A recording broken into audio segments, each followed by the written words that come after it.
In this video, I would like to show you how you can manually split a product. Now, for instance, when we look at one of these products right here, when we click on variants, what you're going to see is that we have a lot of products over here. So a lot of designs.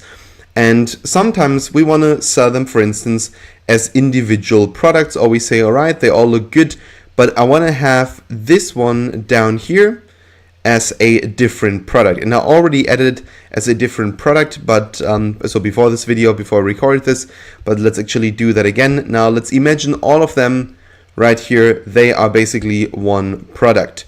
Now what I want you to do in order to split a product is you just simply go up here on action, and then you click on split product, and you click on split manually. And we now scroll down and we pick the ones that we want to have as an extra product. So let's actually do that. And these two we want to have as an extra product.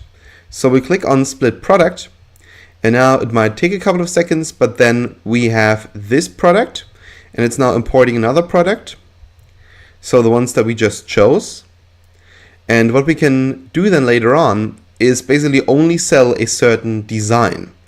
So let's wait a second, it should be there anytime, and there we go. They look the same on the first glimpse, but when you click on this one, these are all the variants that are sold.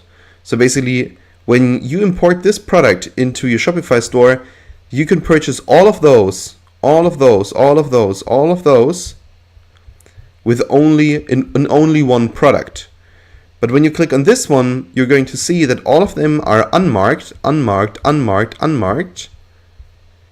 except these two down here. So when I import this product into Shopify, what you're going to see, let's say when you go on the products landing page, is only these two products. And that's the beauty of it. So basically, it's a new product. All right, that was it now here for this video. Thank you so much for watching, and we'll see each other in the next video.